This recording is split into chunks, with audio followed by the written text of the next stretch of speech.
Okay, so I wanted to go over a mix that I did here in the studio with Litz. This is one of my favorite songs that they did. This is She Put a Spell on You. It's one of the songs they did in the latest batch of recordings here. So they tracked it here, and then I mixed and mastered it as well. This one is definitely funky. It's kind of has a hard rock edge to it, and very much Latin undertones and themes in it as well. So it's a really cool mix of and blend of styles. So let's go ahead and just check it out here.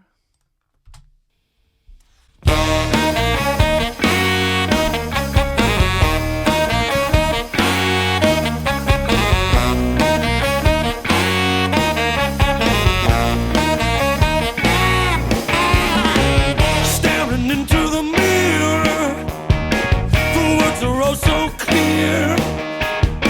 It seems action is near, but we got nothing to fear. So I'll go ahead and dive in instrument by instrument. We can kind of look through all the tracks here. So they recorded this live. So they did the drums, bass, guitars, and keys live all together. And then they just overdubbed sax and vocals and any extra stuff they wanted to throw down. So this is the drum tracks that we got here.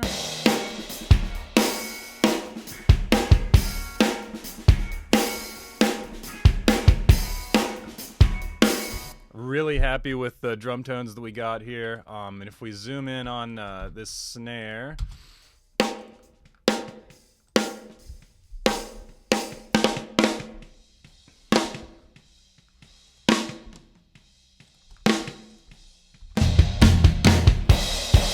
really satisfying snare crack there. And if we, look at what we have here, there's no triggering on the snare.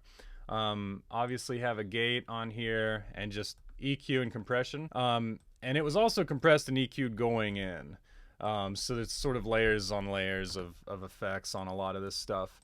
But nothing too crazy. And then I'm sure it gets routed to, some reverb and maybe a group drum track somewhere. But this is pretty much the gist of the snare drum.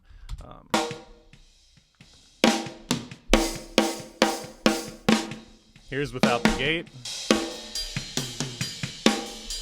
So definitely a lot of cymbals coming through.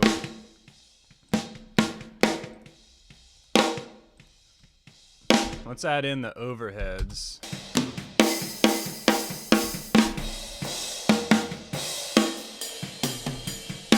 Sorry about that.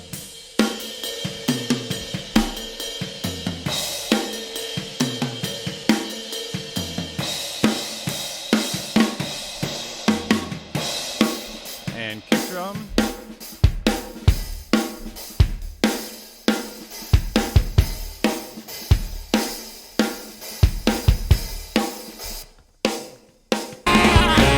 Twirling back into. So that's kind of the foundation of the rhythm. And like I said, I just compressed and EQ'd everything going in so far. So the kick, snare, and the overheads.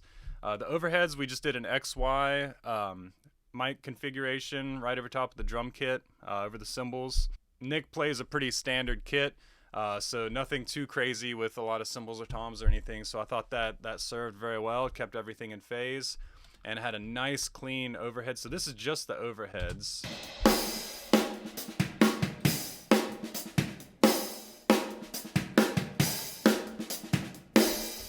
Satisfying drum sound in that as well, but we definitely get all the cymbals that we need. And I ran that through an Empirical Labs Fatso that I had just gotten, and I love it so much. So really cool tone there. On kick drum, we did some triggering. So I have a new version of Cubase here, so it gives me some glitchiness there. I have 2 layers of Drumagog going on here.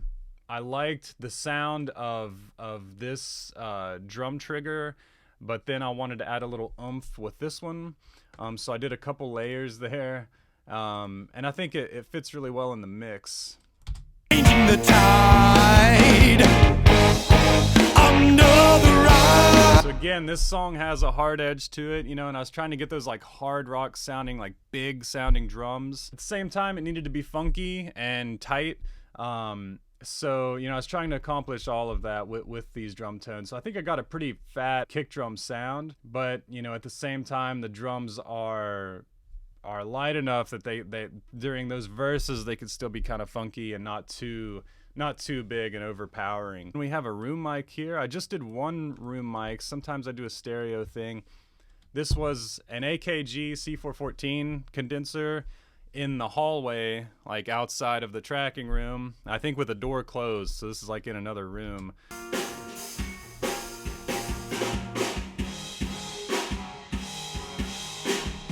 And you can hear the compression there, so it gives those drums sort of a big sound. We're not using a ton of room mic here. You know, it's picking up a lot of guitar as well, but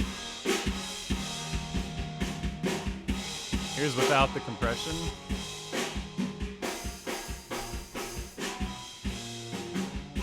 Sounds a lot weaker without the compression than we add the compression. Gives it that pumping that it needs. So it definitely helps a lot and sort of gives that realness to the drum sound.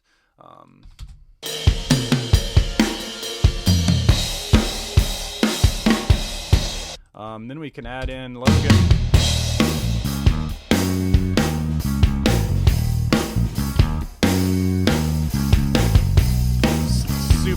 Super tight bass.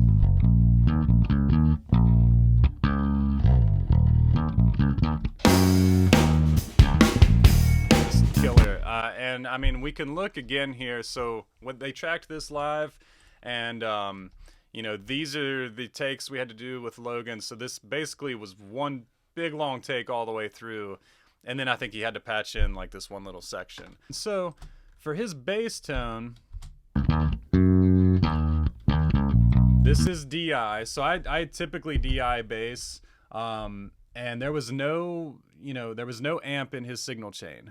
There was no amp in his monitor chain. I think he ran into a pedal board that he had, small pedal board, a couple pedals, and then out and into our JDI. You know, so it's just a really clean, tight sounding bass, and I love DI'd basses through my JDI, how they fit in the mix.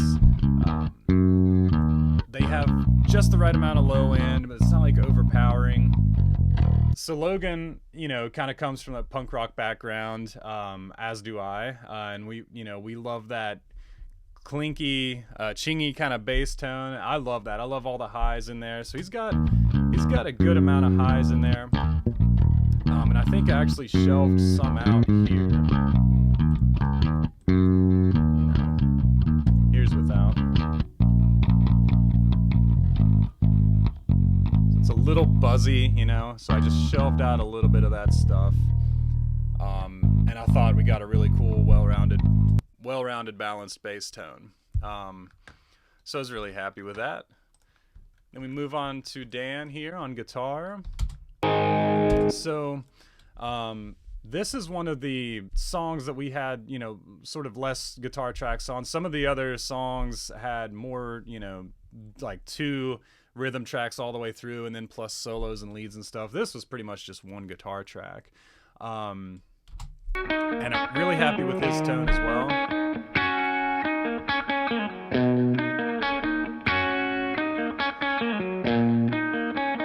Got that nice, clean, funky tone. It's not lacking in body. It's bright. Again, I think it's a really well-balanced tone.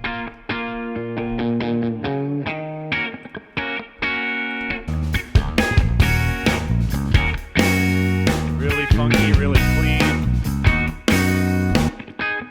And then when he brings it into the pre-chorus, it goes a little heavier. Plenty of gain.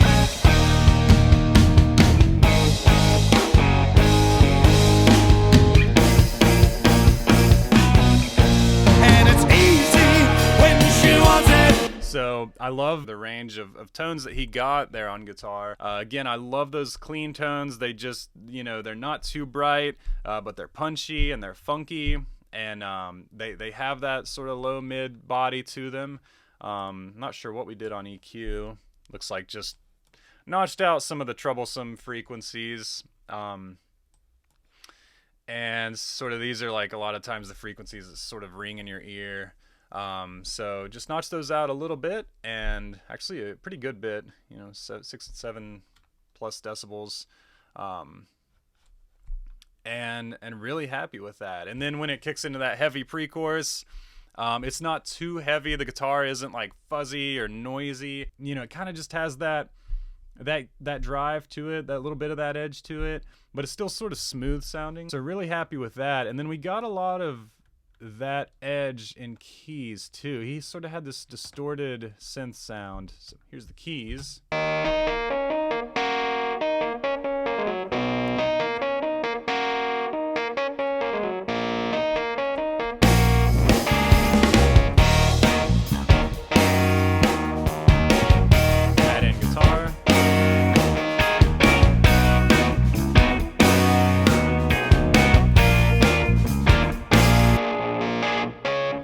This was all live, and you can see, we punched in some guitar stuff as we went. Only a few punches on the keys here. Again, we kept it pretty simple, as far as doing punch-ins and extra layers, especially on this kind of that straightforward sort of rock, just funky rock. So we didn't want to go down the rabbit hole of doing like hundreds of takes and different layers and little accents and things like that, but just where needed. So I think he used this tone for the whole track. So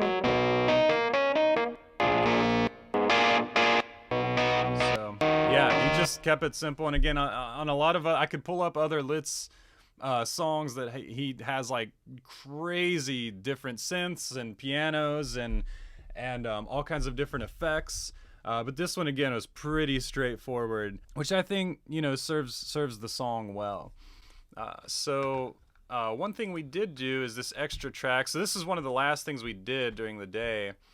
I really liked that heavy pre-chorus, that dun dun dun dun dun dun, and I just wanted him to accent that. So this is one of the last things we did. And so he pulled up like an organ sound, I think, or something kind of just to accent that. And then I just left it rolling, and he just kind of kept playing.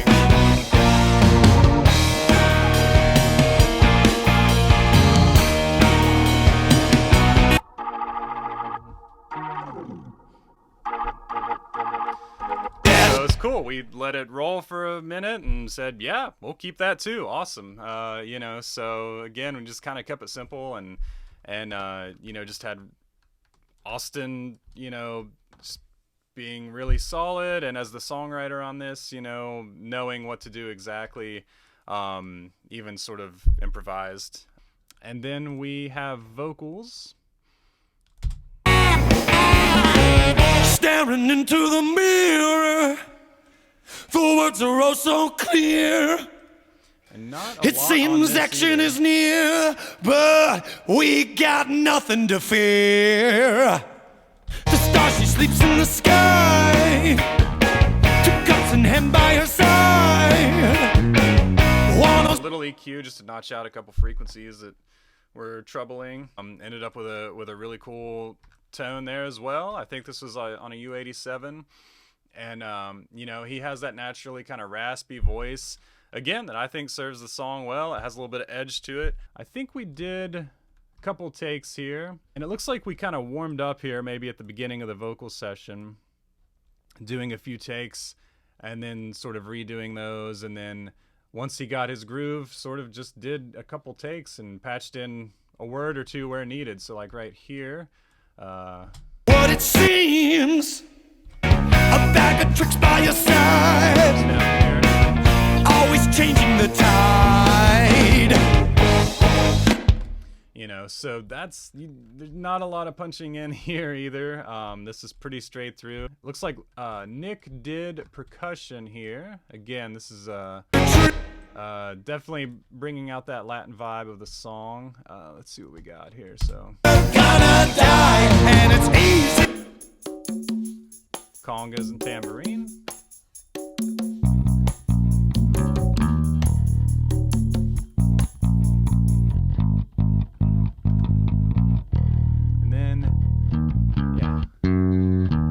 had a cowbell here, and I've since upgraded my version of Cubase, so I think that's not playing. But I think there's a little quarter note cowbell going on in those at the end of those choruses there.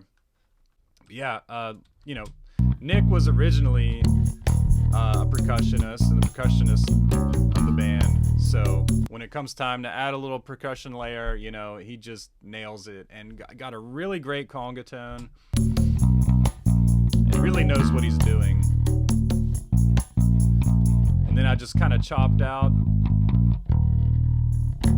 you know, the turnaround just to keep it tight and let him just play through the rest.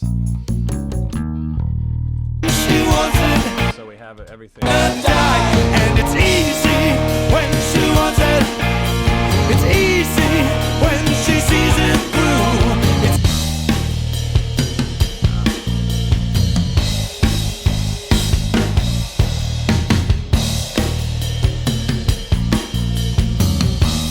Really nice percussion layer there.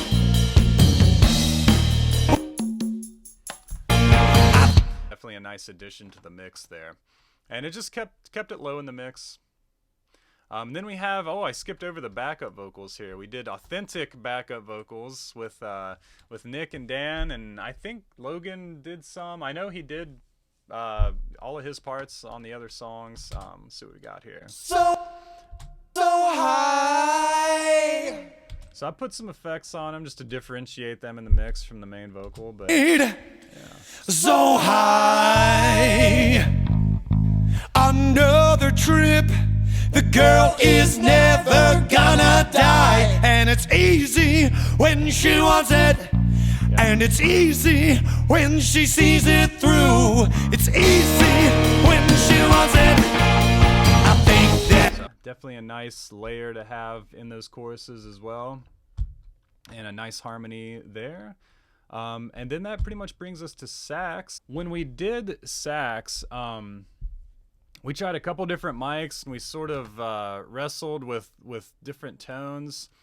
I think I started out using a ribbon on the sax that was just like too raw because I wanted to go for that sort of raw like hard rock sound and stuff, but it was too raw, it was too bland. We tried Austin's, he had a clip-on DPA mic that sounded good, but you know, we got through a bit of the session. I think we did like half a song with that, and you know, everything's on a time crunch, of course, and we're trying to get through everything, and something just wasn't sitting right in my ear, and so I stopped, and you know, and we had already done some good takes, and I don't think it was in this song, but I was like, man, let's just try a different mic on that sax. And it's like the last thing you want to do as an engineer is to stop and say, let's go back, let's undo some stuff, and you know, it sort of makes you question like if any of this is sounding good. You always want to keep that forward momentum, but it's so important just to get the right tone going in. So he was super cool about it. We stopped, I went downstairs, and we set up, I think, a Blue Dragonfly mic, and I set it up kind of up above his sax so that the you know, the higher octaves were picking up out of the octave key. The lower frequencies and the mids coming out of the bell were hitting it. So I tried to get that balanced tone, and we all really liked that Blue Dragonfly, and we stuck with it. So I'm really glad we did it. But here's the sax tone that we got.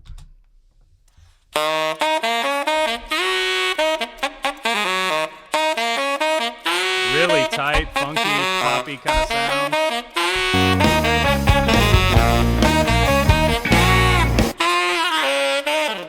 Yeah, it's bright, but it's not too bright. Again, that's my worry sometimes with sax. It can be kind of piercing through a mic. So I was really happy with that. You know, it looks like we cut up a couple different takes here, but cut some things up, but it actually doesn't look like we did that many takes. So that might have just been me editing things and moving things around a little bit. But again, you know, kept it pretty simple. Didn't really do multiple layers. And then he did the sax solo, which he did several takes on. And again, you know, like a lot of times you cut up these takes and then you sort of use like bits and pieces from each one. So you use this, you'll use this line, you'll use this line, and then, you know, this. And that's, you know, that's pretty typical. But what we did is, you know, and I think he sort of was improvising these, and we just kept that last take basically. And it looks like he punched in one note here. Let's hear this. Let's see what this note is right here. Yeah, that was a good one. Yeah, so and then, you know, we can pull up like the other takes. So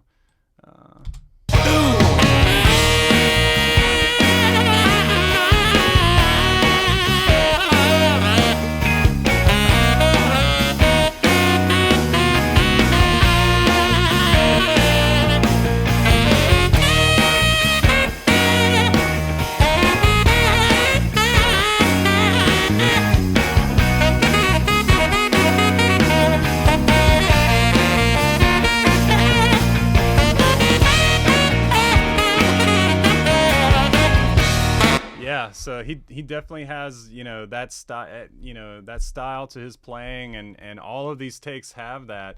But you can tell, and if you've heard the song enough times, you can tell just by this playthrough that, you know, he was improvising, but he had sort of a general idea of what he wanted to play. If we go back to the one we ended up with on the record, which is this.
Yeah, that's that. So and that pretty much, you know, finishes up the song. So, you know, like I said, it was awesome having them in the studio. Very cool mix, very cool song. This again is one of my favorites, and that's on the Bigger Picture Volume 4. And yeah, I think that pretty much finishes it out from there. I think that girl put a spell on you. I think that girl put a spell on you. I think that girl put a spell on you.